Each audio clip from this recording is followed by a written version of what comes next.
The Varkar Dominion's arrival was swift and devastating. They didn't waste time with diplomacy or subtlety. Their ships, enormous and armed with weapons capable of leveling entire cities, tore through Earth's defenses like paper. The world watched in horror as major cities across the globe were reduced to ruins. Humanity, caught off guard and fractured by decades of internal strife, had no unified response. There was panic in the streets, and entire governments crumbled under the weight of the invasion. Yet, even in the darkest moments, something remarkable happened. Amid the chaos, a small group of leaders and visionaries realized that Earth's survival depended on a single audacious idea: build a fleet powerful enough to challenge the invaders. It seemed impossible. The Varkar had advanced technology, vast armadas, and weapons humanity had only begun to understand. But what the aliens hadn't counted on was human creativity and determination. Captain Elena Vasquez, once a decorated naval officer, was thrust into the role of an unwilling leader. She watched helplessly as her country fell, her family lost. But she couldn't afford to mourn. The world needed a leader, and she had the skills to lead humanity's military efforts. In the early days of the invasion, she secretly gathered a team of military officers, engineers, and scientists to discuss an urgent plan. Among them was Dr. William Foster, a brilliant engineer, and Lieutenant Jackson Hale, a resourceful and daring fighter. Together, they began working on a project that could tilt the balance in humanity's favor. Meanwhile, Admiral James Hartwell, who had once commanded Earth's most powerful fleet, took to the skies with what little he could muster. He led a ragtag group of human pilots who fought desperately with outdated technology and guerrilla tactics against the overwhelming power of the Varkar. But as much as they fought valiantly, it was clear that Earth's defenses were a far cry from what was needed to defeat the aliens. Vasquez and Hartwell shared the same grim realization. Without a game-changing weapon, humanity would fall. So they began to work on the unthinkable, a fleet of super-powered battleships, capable of standing toe-to-toe with the might of the Varkar.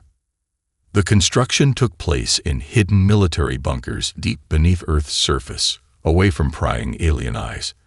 The ships, codenamed Fireborn, would combine cutting-edge human ingenuity with stolen alien technology. Every ship would be designed for resilience and adaptability. They had no time to perfect designs. They needed something that would work, something that could survive against all odds. The first prototype, the Phoenix, was humanity's last hope. It was built with salvaged materials and powered by a combination of nuclear fusion and stolen Varkar energy cores.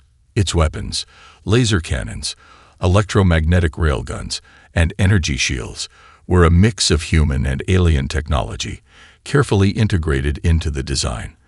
The Fireborn fleet was no longer a fantasy. It was real, and it was humanity's only shot at survival. The Varkar, confident in their dominance, never suspected that humans were capable of such a leap in technological prowess. Their forces were spread thin across Earth, and they were unprepared for humanity's ingenuity. As the Phoenix completed its final test flight, it became clear that humanity had a fighting chance. The fire that had begun in secret would soon spread, and the galaxy would feel its heat. The battle for Earth was far from over, but humanity's heart had been reignited, and they were ready to make their stand. The day the Phoenix took its first flight was the day humanity's fate began to change. Captain Elena Vasquez stood on the observation deck, her gaze fixed on the massive ship as it broke through Earth's atmosphere, its engines roaring with power. For months, she and her crew had poured every ounce of their energy into this project. Now, it was time to see if their work would bear fruit. Admiral James Hartwell, who had been the first to believe in this risky endeavor, was stationed in the control room, his hands hovering over the command consoles. The moment was tense. The Varkar were everywhere, their forces rapidly taking control of Earth's skies. The Fireborn fleet had only one ship, the Phoenix, but it was a start, and they needed it to make a statement. The test flight was no simple maneuver. The Varkar had developed a system of high-powered orbital surveillance, capable of detecting any unusual activity on Earth. The Fireborn team had to carefully orchestrate their launch, hiding their movements under layers of deception. But as the Phoenix ascended, a wave of exhilaration swept over the crew. It was real. The ship was a force to be reckoned with. "This is Captain Vasquez," she said over the comms, her voice steady. "We are on course for the first test run. Stand by for results." The tension was palpable. Every calculation, every detail of the Phoenix's design had been meticulously tested. But this was the moment that would either validate their efforts or doom them. The Phoenix glided through space with an elegance that belied its sheer size. The ship was enormous, easily 4 times the size of any traditional battleship. Its sleek, jagged exterior, made of reinforced alloys and alien composites, gleamed under the distant stars. As Vasquez pushed the ship's engines to full power, the ship surged forward, faster than any human vessel had ever gone before. The first test, a combat maneuver that would test the ship's agility. Vasquez activated the laser cannons and railguns, firing at a set of targets in low orbit around Earth. The weapons fired with precision, disintegrating the targets in seconds. The feedback from the control room was immediate. The weapons systems were flawless. But the true test would come when the Varkar fleet arrived to investigate any disturbances in the region. That moment came sooner than anyone expected. A Varkar scout ship appeared on the edge of Earth's atmosphere, scanning the region for any signs of activity. The Varkar were meticulous, and they would not let even a small anomaly go unnoticed. The crew of the Phoenix knew that if they were detected, it would spell disaster for humanity's efforts. There was no turning back. "Prepare for a stealth approach," Vasquez ordered, her voice calm despite the stakes. The Phoenix adjusted its trajectory, slipping into a cloud of debris left by a destroyed satellite to obscure its position. It was a risky move, but it worked. The Varkar ship, unable to detect the Phoenix, moved past without noticing the human battleship just meters away. The crew let out a collective breath. They had succeeded in evading detection. But the Varkar were beginning to grow suspicious. The time to strike was approaching, and humanity needed more than just one ship. But for now, they had a weapon. They had the Phoenix, and it was only a matter of time before it would lead humanity to victory. The test flight marked the beginning of the Fireborn fleet. As Vasquez steered the ship back to Earth, the magnitude of what they had just accomplished settled in. Against all odds, humanity had created a vessel that could challenge the Varkar. The Phoenix was proof that they could rise from the ashes and fight back. And this was only the beginning. The success of the Phoenix sent shockwaves through Earth. It was no longer just a prototype or a hopeful dream. It was humanity's rallying cry.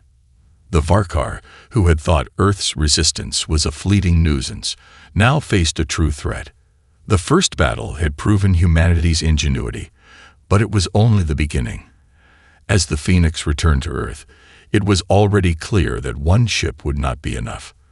The Varkar's forces were vast, and to defeat them, humanity needed an entire fleet. Captain Elena Vasquez and Admiral James Hartwell knew they had to move quickly. The Fireborn fleet's next step was not just to build more battleships, but to create a strategic network of resistance across Earth and beyond. To do so, they needed to unite the fractured nations of Earth and gain the trust of alien species who had also suffered under Varkar rule. Vasquez and Hartwell began to work with Earth's remaining military leaders, all of whom had seen the potential in the Fireborn project. It was no longer about individual nations. It was about humanity as a whole, and the fight was against an alien empire that cared little for borders or boundaries. The Fireborn fleet would be the symbol of a united Earth. At the same time, the team at the secret bunker continued their work on expanding the fleet. Engineers, once scattered across the globe, now came together in the underground workshops, determined to build a new kind of warship. Each new ship incorporated lessons learned from the Phoenix. The process wasn't easy. Alien technology was still unfamiliar, and human resources were stretched thin. But there was no room for failure. Every ship constructed was a step closer to victory. The second ship, the Inferno, was completed 2 months later. It was even more powerful than the first, outfitted with upgraded shielding, more powerful railguns, and advanced stealth technology. The fireborne fleet was growing, and it was time to put it to use. Admiral Hartwell led the first mission with the Phoenix and the Inferno, a daring raid on a Varkar supply depot located on one of the moons of Jupiter. The Varkar, confident in their overwhelming strength, had become complacent in some of their operations, leaving key supply lines vulnerable. Hartwell's mission was to strike fast, cripple their resources, and send a message to the alien empire. The two battleships moved into position, cloaking themselves against the vastness of space, using every advantage they had learned to exploit. The Phoenix and the Inferno approached the Varkar base under the cover of darkness, silently gliding through the void. Vasquez, aboard the Phoenix, coordinated the strike. Her calm, composed leadership stood in stark contrast to the adrenaline-fueled tension of the moment. The attack was swift and brutal. The Varkar base, poorly guarded and unprepared for an assault from two unknown vessels, was obliterated in a matter of hours. The fireborne ships made quick work of the supply depot, disabling their energy systems and taking out key infrastructure. But the most important message was not the destruction of the base. It was the unexpected arrival of the human fleet. The Varkar were stunned.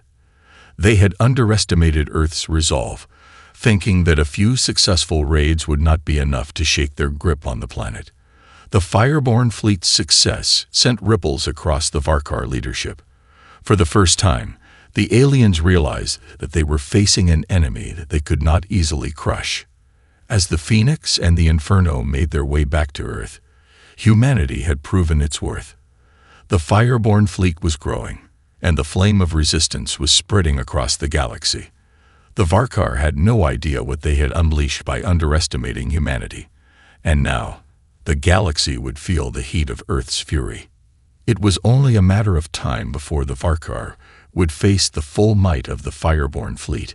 Humanity was no longer a passive target. It had become the hunter. With the Phoenix and the Inferno returning from their successful raid on the Varkar supply depot, Earth's forces began to regroup and prepare for the next phase of the war. The fireborne fleet was growing, but there was a new urgency in the air. The Varkar were not just a distant threat anymore. They had recognized humanity's potential and were now adjusting their tactics accordingly. The aliens would no longer underestimate Earth, and humanity's success had drawn the attention of other powerful forces in the galaxy. The secret bunker where the fireborne fleet was constructed became a hub of frantic activity. More ships were being built at an accelerated pace, but the pressure was mounting. Every ship that rolled out of the dock was a symbol of humanity's survival, yet the cost was steep. The Varkar were retaliating against human targets with greater force, and more lives were being lost in skirmishes as the fireborne fleet attempted to establish its foothold. The world watched as the battle for Earth's future continued to unfold in the stars. Admiral Hartwell and Captain Vasquez knew they couldn't win this war by building ships alone. They needed to push further into Varkar-controlled space to demonstrate not just their technological prowess, but their unyielding resolve. They began formulating a plan to strike deeper into the heart of the Varkar dominion, hitting their critical military outposts on the outskirts of their empire. However, Earth's resources were limited, and the continued construction of more ships drained what little humanity had left. In a desperate move, Vasquez sought out possible alliances with other alien species who had suffered under the Varkar's tyrannical rule.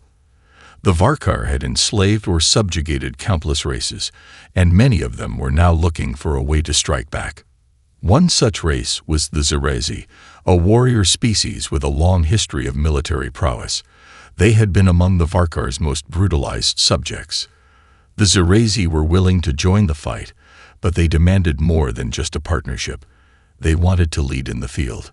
Vasquez, ever the diplomat, worked to forge an uneasy alliance.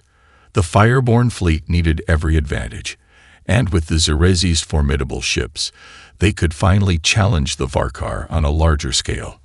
The first joint operation between the Fireborne fleet and the Zeresi came to fruition when they launched a daring assault on a Varkar weapons factory hidden deep within a nearby asteroid field. The Zeresi led the charge, using their advanced stealth technology to infiltrate the heavily guarded facility.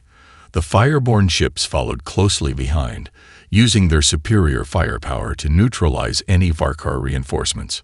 The mission was a success, but not without cost. The Varkar retaliated with brutal force, sending a massive fleet to chase down the attackers. The Fireborne fleet, with the Zeresi in tow, barely escaped the encounter, but they had dealt a serious blow to the Varkar's production capabilities. Earth had proven that it could not only survive, it could cripple the Varkar's war machine. As the Fireborne fleet and the Zeresi returned to Earth, battered but victorious, humanity's reputation began to shift.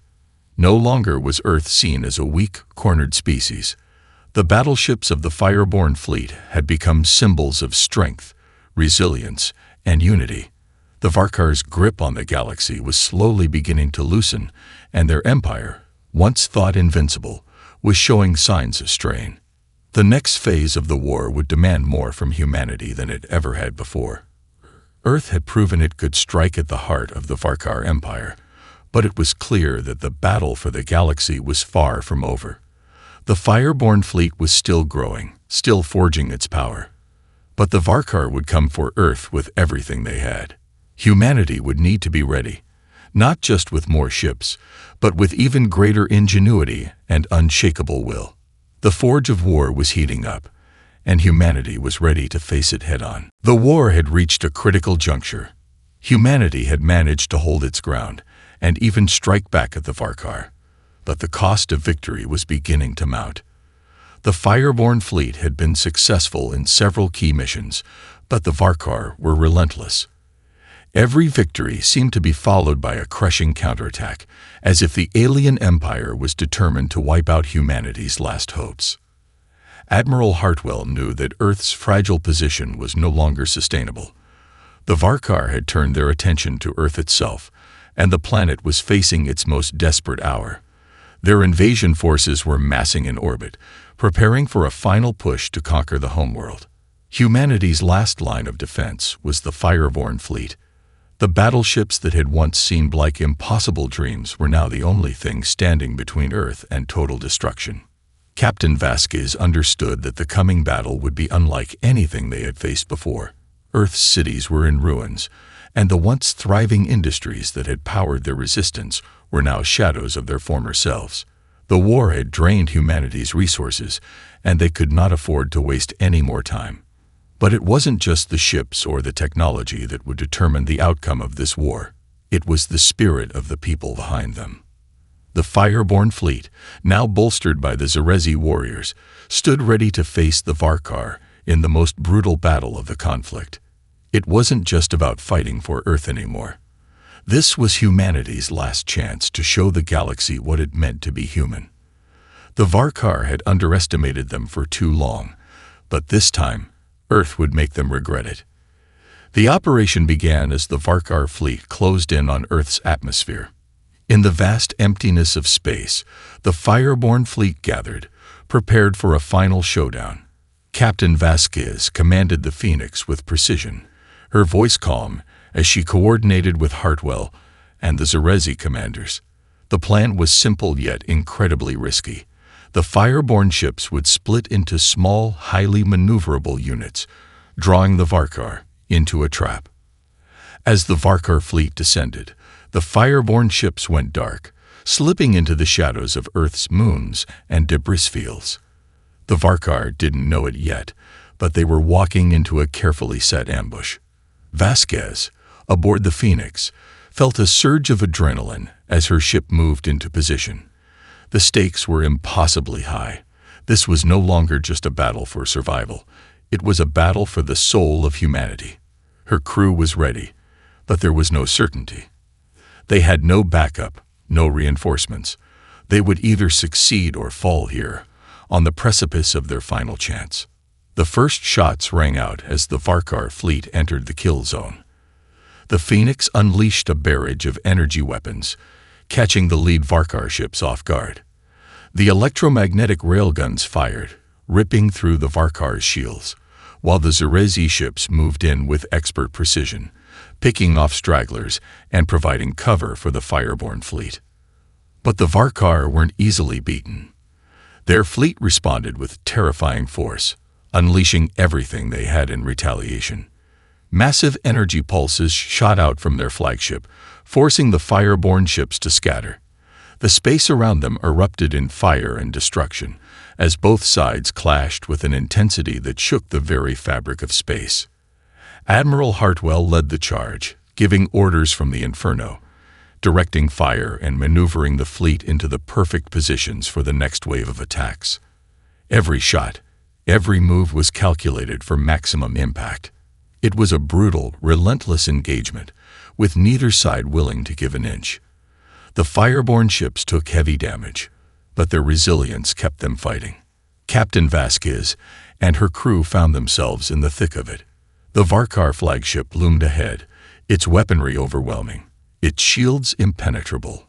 The fire from the Phoenix surged against it, but it wasn't enough. Then, an unexpected twist. The Zerezi, with their superior tactical mindsets, launched a daring assault, infiltrating the Varkar flagship's defensive grid. Their relentless attack allowed the fireborne fleet to break through, delivering a critical blow to the heart of the alien command.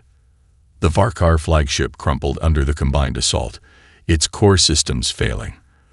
The remaining Varkar ships, without leadership or coordination, began to fall apart. The fireborne fleet, battered but unbroken, had delivered the decisive blow. Earth had survived, but the cost had been enormous. As the surviving Varkar forces retreated, the battle was won, but the war was far from over. Humanity had proven itself in the crucible of space, its strength and resolve forged under the harshest of circumstances. But the galaxy would soon learn that the fire of humanity could not be extinguished, not by the Varkar, and not by anyone. The victory against the Varkar fleet was a turning point in the war, but it was not the end. Earth had defended itself, but the galaxy was still a vast and dangerous place. The retreating Varkar left behind a trail of destruction, but they were far from defeated. Though their forces had been routed for now, they would regroup. And in the meantime, a new question loomed.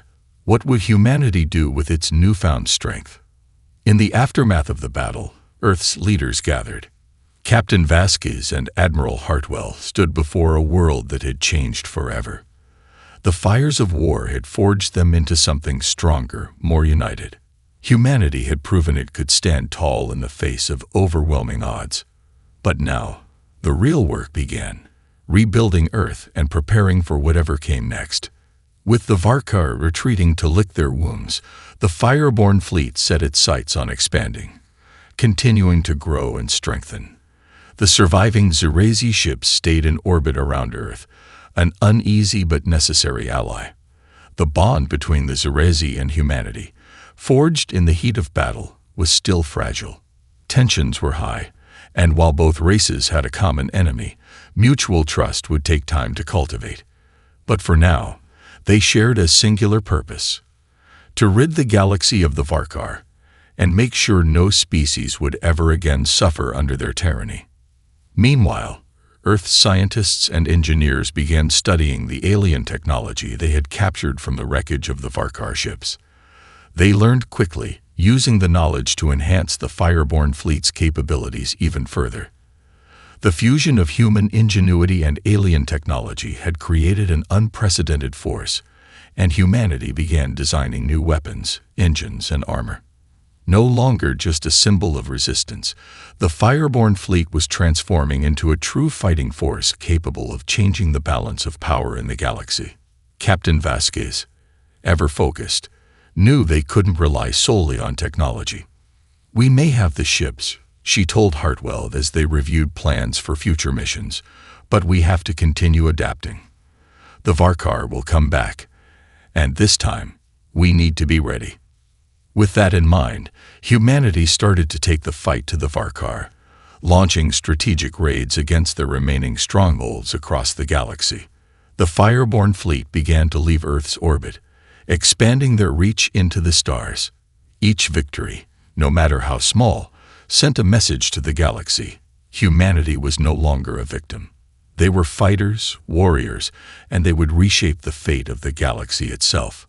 Yet, the universe was filled with complexities. Some factions, seeing Earth's rising power, grew concerned. The Dalthar, an ancient race of technologically advanced beings, watched the events unfold from the shadows. Though they had little love for the Varkar, they were cautious about the implications of humanity's newfound strength.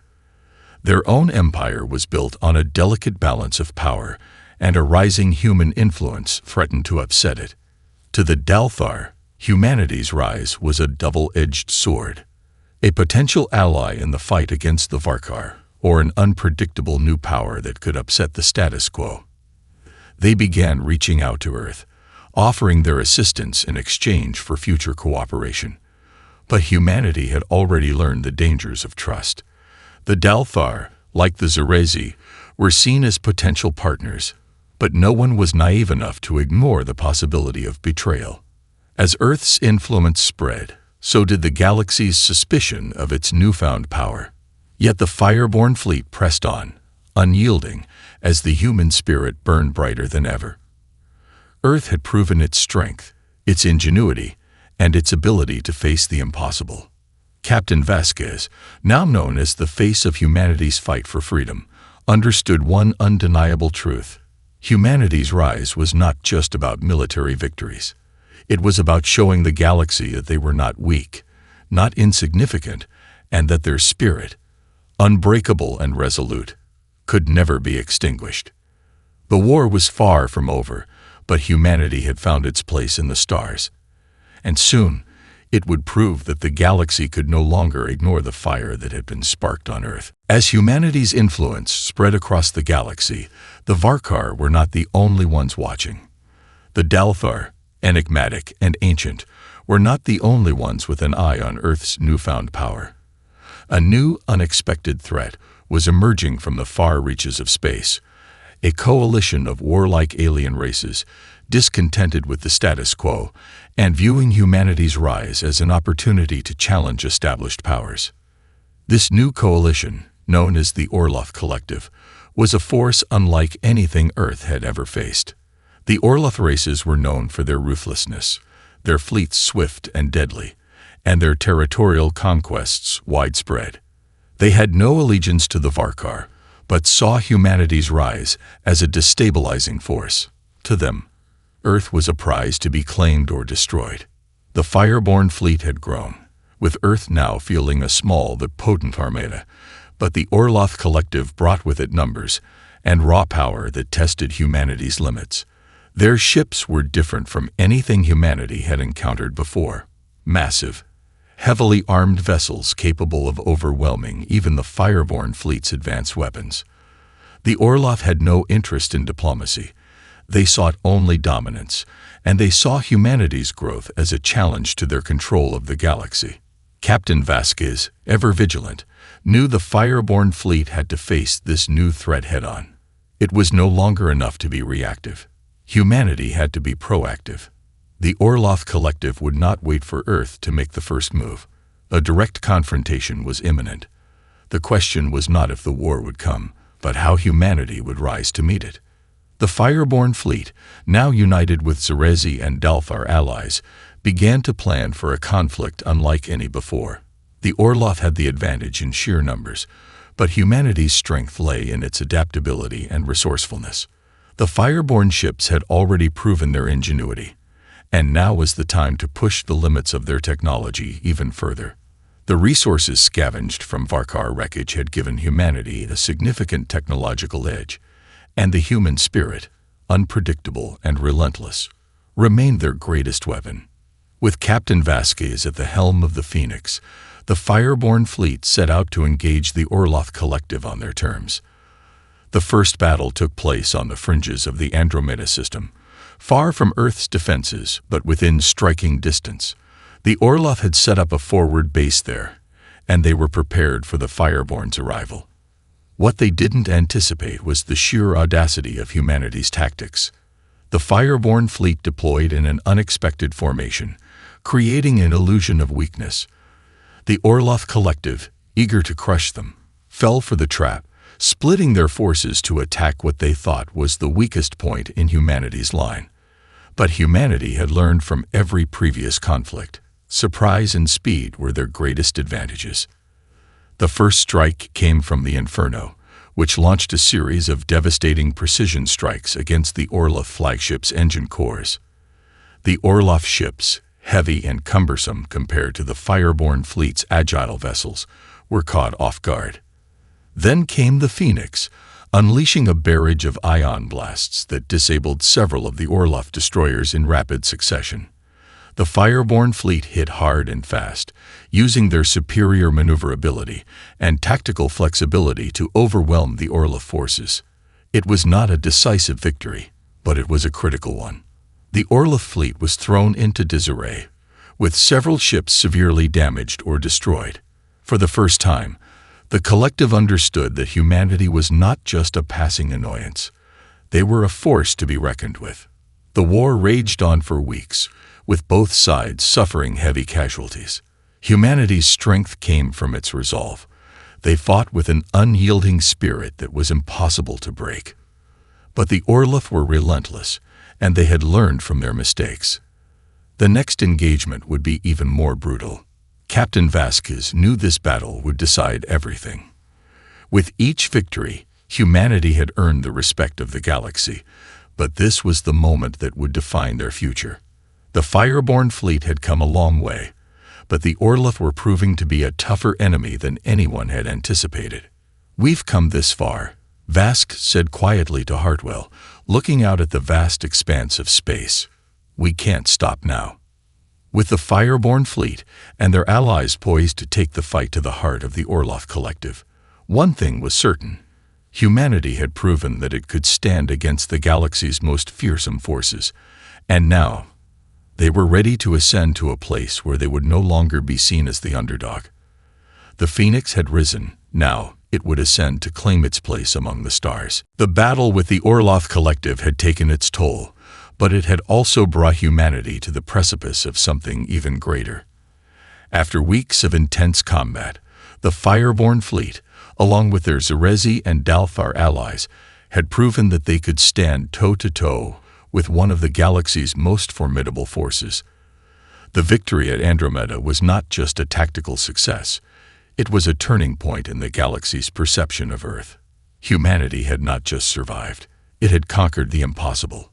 As the remnants of the Orlov fleet retreated to their borders, the Fireborn fleet began to regroup, their ships battered but unbroken.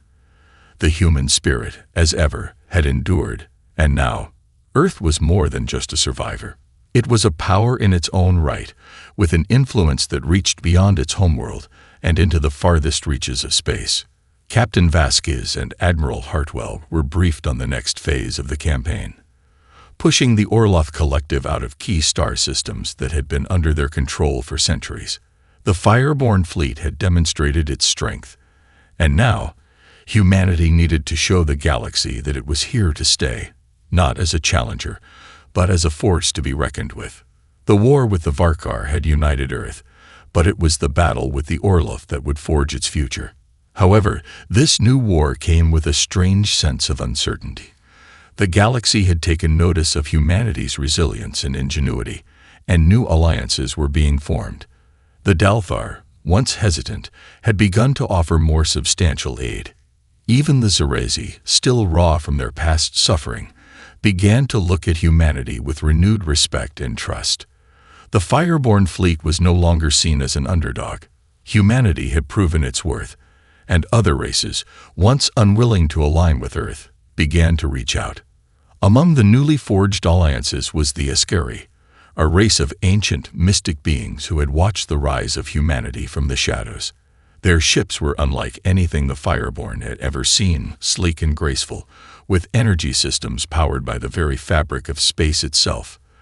They were hesitant at first, but now extended a hand of alliance, offering their knowledge of advanced propulsion systems and interdimensional technology. It was a powerful symbol. The galaxy was no longer united in fear of humanity. Instead, they saw Earth as a potential ally in reshaping the future of the stars. Yet, despite these successes, Captain Vasquez couldn't shake the feeling that the galaxy was still not fully ready for the human spirit. While humanity had proven itself capable of extraordinary things, there were those who would continue to view Earth with suspicion or as a threat to be eliminated. The Orloth Collective was not finished, and their defeat had not broken their will. It had only fueled their desire for revenge. Humanity's greatest challenge was not yet behind it. "We're stronger than ever," Vasque said to Hartwell as they stood on the observation deck of the Phoenix, staring at the stars beyond. "But this is only the beginning. The galaxy isn't just going to hand us peace. We'll have to fight for it, again and again. But I'm not afraid of that." Hartwell nodded.